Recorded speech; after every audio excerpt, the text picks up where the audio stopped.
Section 1. You will hear a conversation between two people about off-campus university excursions. First, you have some time to look at questions 1 to 5.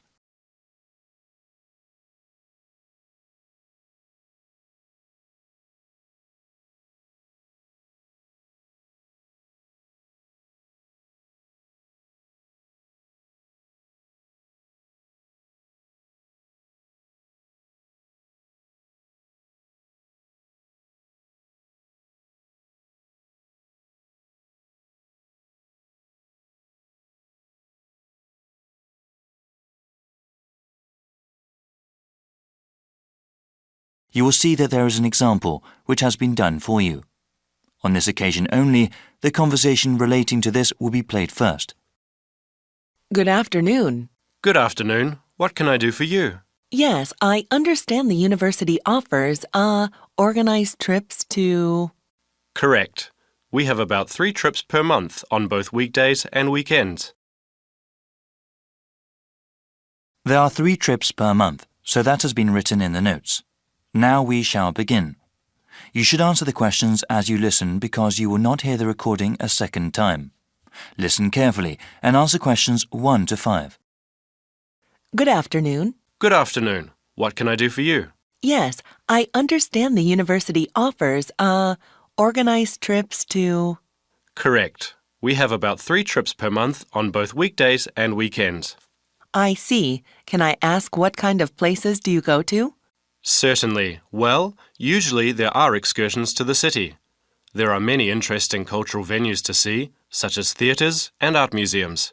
We also organise trips to the local mountains for hiking, or sometimes even to discount shopping areas around here. We don't organise guided tours, since most students like to explore on their own. How far away are they usually? Well, it's a good thing the city is not too far south of here, since most of the excursions we organise go there. They are never more than 2 hours away. And so how much do I have to pay for each excursion? Oh, the great thing is that the transportation is free. You pay for just entrance fees and the like, or for whatever you buy. That sounds great. Yes, and for certain events, like theatre shows, you can get a discount on tickets when you buy them through the school. Oh, really? So how do I buy discounted tickets? When we travel to the venue, you will be given a discount at the box office or the ticket booth if you show your school identification card. You can also purchase tickets beforehand for you and your friends from the university website at the discounted price. All right. What part of the website is it? Well, log on to the university website with your ID number. Right. The login screen on the main page. There will be a section called Campus Activities on the navigation bar on the left side. In that section, there is another link for off-campus excursions. The monthly schedule is shown there, and there is also an online form to purchase any discount tickets available. Nice. Thanks for the advice. Before you hear the rest of the conversation, you have some time to look at questions 6 to 10.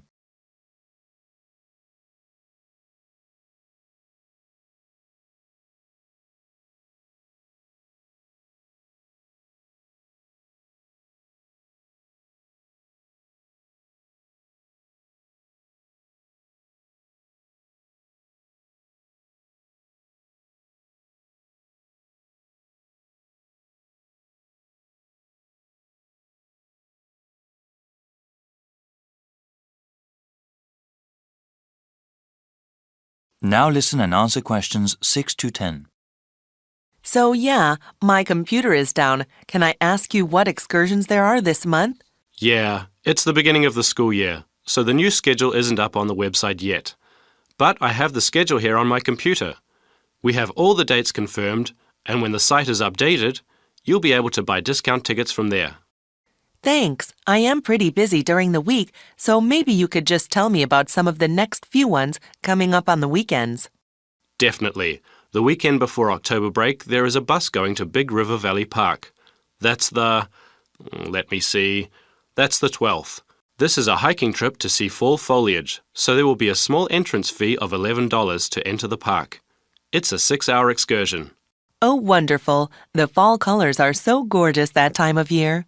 The week after October break, there is a bus going to Woodbury Grove. That's the 26th of October. It has a lot of outlet stores. It's very popular at this time of the year because students like to buy things for their dormitory rooms. What's an outlet store? An outlet store is a kind of discount store. Could you spell that? Outlet. Outlet. Yes, thank you. So yeah, that bus leaves at 11 p.m. and comes back at 6 p.m. All right, got it. The next weekend, on Sunday, there is a trip going down to the city. So yes, on the 3rd of November, students can visit the Museum of Contemporary Art. They have a new exhibition showing modern Chinese art. That sounds really interesting. How much is it? The school has a special arrangement with the museum, so it's free with your student ID. I'll definitely go to that one. When will the bus be leaving? It leaves from Lauder Hall at 12 p.m. and gets back around 9 p.m., so it will be 9 hours. Wow, thanks for all the info. No problem. If you have any other questions about the off-campus excursions, feel free to email me. Okay, here, I have a pen. What is it? It's paladin@mail.com. Could you spell that? Paladin. Paladin @mail.com. Thanks again. It's my pleasure. Don't worry about it. That is the end of section 1. You now have half a minute to check your answers.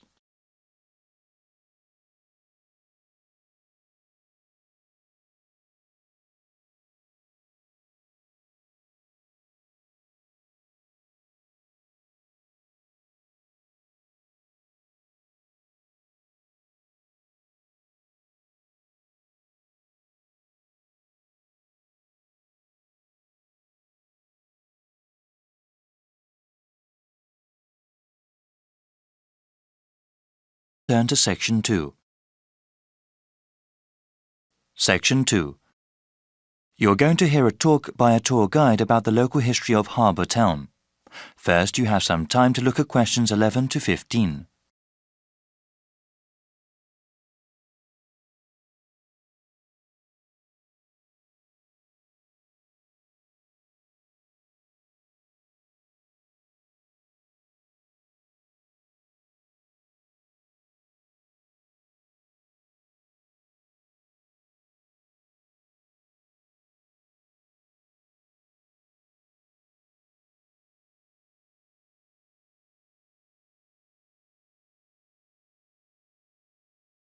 Now listen to the first part of the talk and answer questions 11 to 15.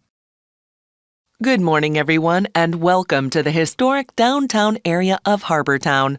I'm going to give a presentation on the history of the area before I let you all go. There's great weather today, so I'll try to keep this short. So, from this room, you can see most all of the historic area. This intersection is where the city was first founded, about 350 years ago. The San Gabriel River is wide and deep, and it was an excellent waterway for the movement of goods. Harbour Town used to produce lots of beef and oranges. Before the city grew, there was lots of open land for grazing and planting fruit trees. They traded these products with other towns and cities. The weather in this region is excellent for growing oranges because there are warm summers and mild winters. Citrus fruits can't survive in places where there is severe frost. At the height of citrus cultivation, there were over 500 orchards growing citrus fruit. Unfortunately, this fertile land also had lots of oil underneath it. In the rest of the country, new technology required the energy found in fossil fuels. After the first oil wells were tapped, agriculture gradually gave way to industry. The farms, orchards, and ranches that surrounded the town were replaced by new factories, cities, and roads. There is very little agriculture in the region these days, and certainly no cattle. The oil eventually ran out, of course, but other industries such as aerospace and entertainment were established. Well, that's a brief history of Harbour Town. You can use one of the computer terminals available in the main office if you want more information. Before you hear the rest of the talk, you have some time to look at questions 16 to 20.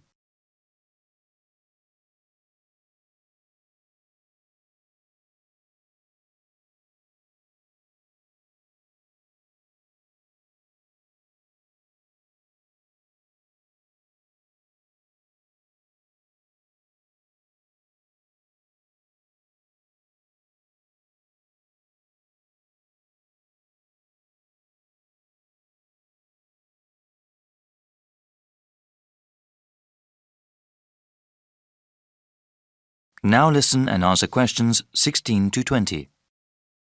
I will highlight some of the sites here just to give you an idea of what we have in the historic center of Harbor Town. You can then explore the area as you please. So, I've already mentioned the intersection where the city was first founded. The main east-west street is called Sunset Road, and the main north-south street is called Santa Monica Avenue. The central office we are in right now is at the northernmost end of Santa Monica Avenue. There are public restrooms here, as well as computer terminals that connect to the internet. Across from the central office is the fruit market. At its height, people from all over the country came to buy fruit from the distributors there. If you travel south from the market and go past the intersection, you will see the Ranch Museum. Here you can learn about the old ranching lifestyle that was such a hallmark of our region. Now, going back to the intersection, if you go west of Santa Monica Avenue, you will find Old City Hall. It is an excellent example of the architecture of the time. In the opposite direction, going east of the main intersection, you can see Sunny Movie Studios. They don't make movies there now, of course, but it was the first company to make movies in our region. Also, the subway station is accessible from all four corners of the intersection. If you didn't take the bus here today, I am sure that is where you came from. Well, thanks again, and I hope you enjoy your visit to the historic area of Harbor Town. That is the end of Section 2. You now have half a minute to check your answers.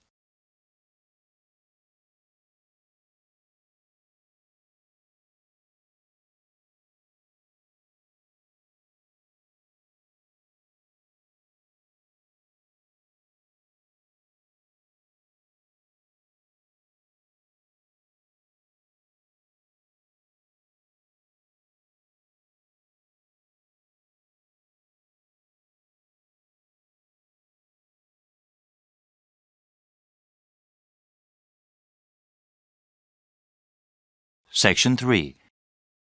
You will hear a conversation between a student, Kayana, and a professor about an assignment.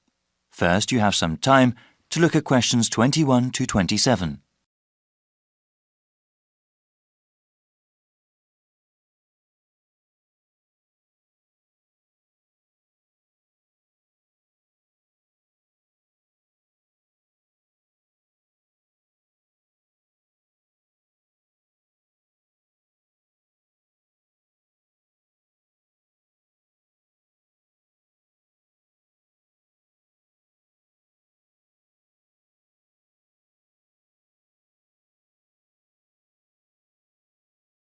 Now listen carefully and answer questions 21 to 27.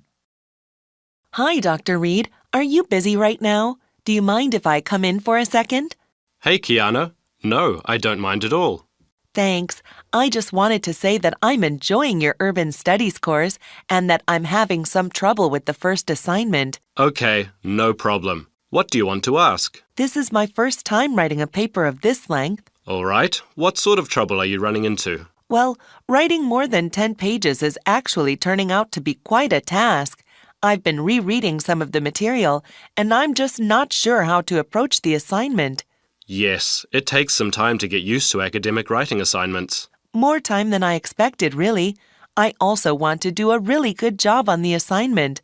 I don't want to put a half-hearted effort into it.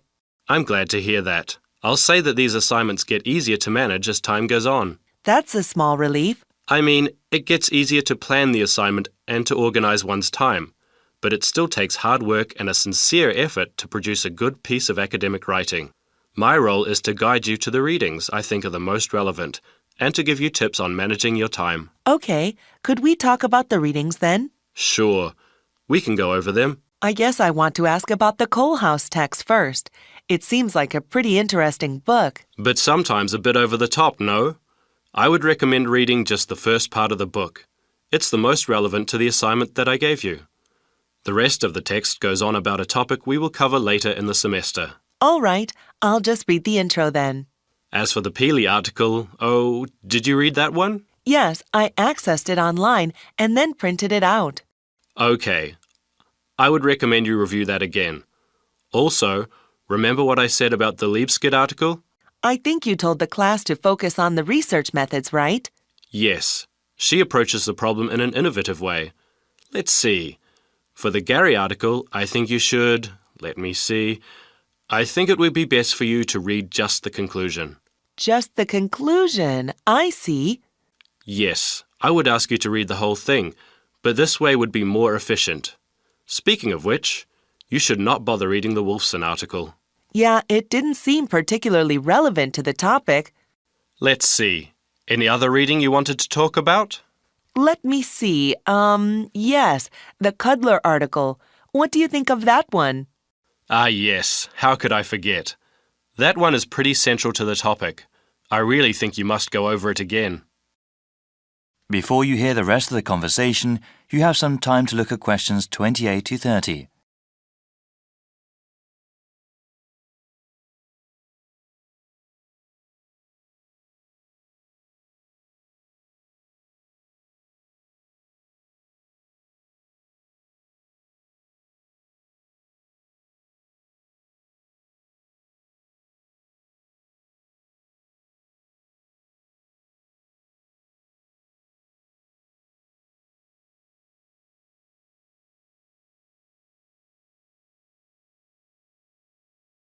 Now listen and answer questions 28 to 30.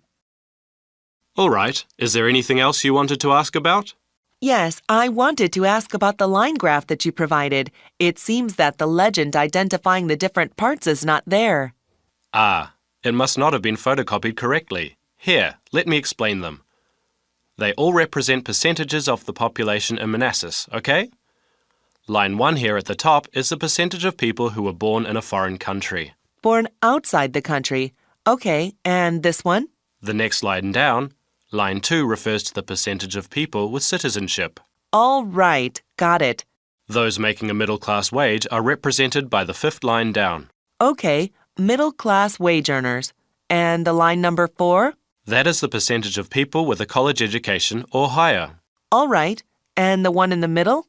That one is the percentage of population who are married and have children. Got it. Thank you so much, Dr. Reed. I really appreciate your help. That is the end of Session 3. You now have half a minute to check your answers.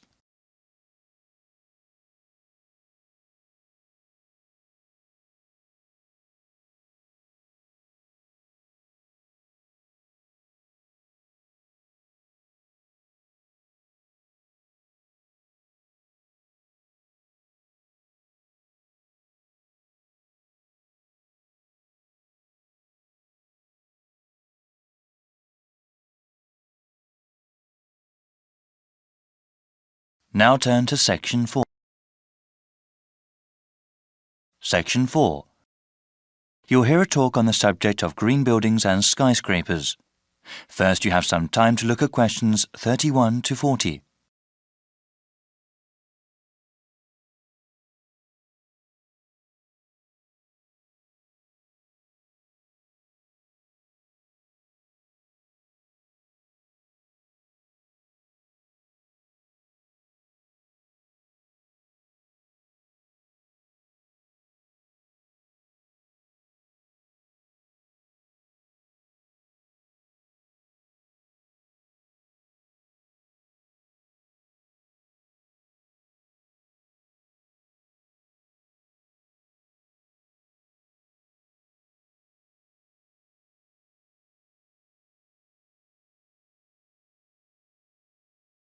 Now listen carefully and answer questions 31 to 40.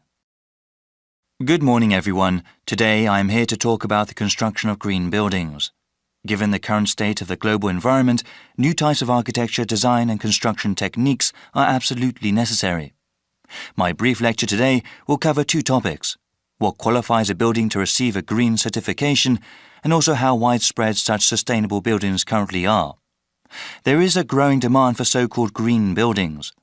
Government agencies and corporations around the world understand that sustainable workplaces are quite cost-effective in the long run. Though initial outlays for construction are usually more expensive, the savings in maintenance and energy costs make up for it. Here at the Ministry of Environmental Stewardship, we have created a detailed set of requirements that a building must pass in order to be certified as green. For buildings that have already been constructed, we offer 2 levels of certification, bronze and silver, depending on the number of guidelines implemented. These include reducing or recycling waste products, as well as installing efficient heating and cooling systems.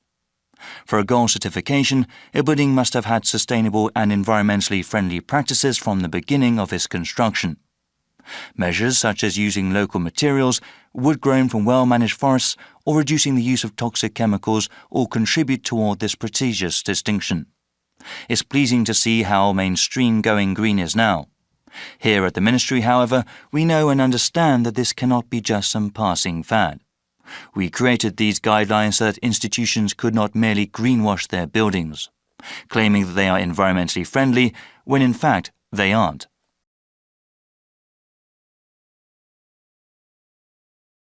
I would now like to talk about some buildings that have received these special certifications.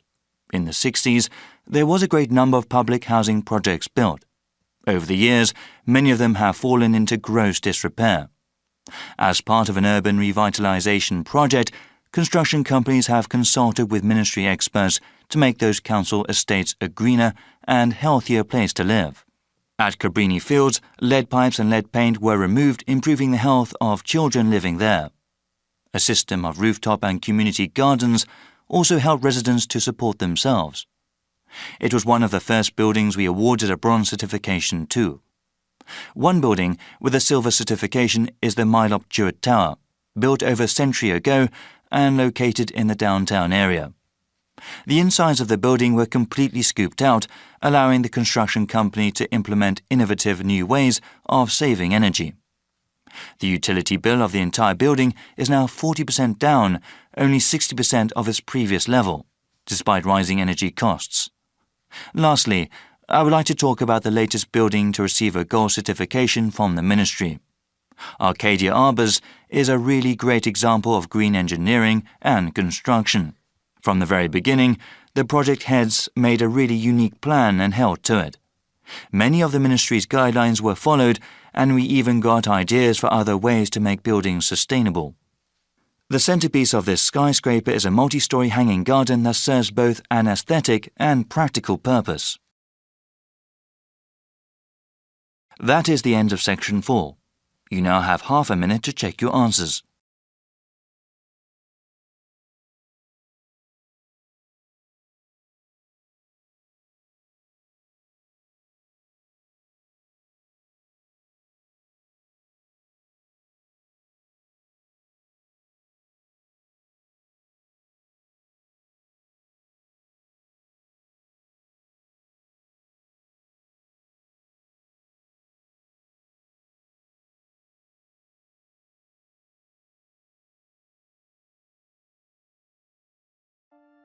That is the end of the listening test.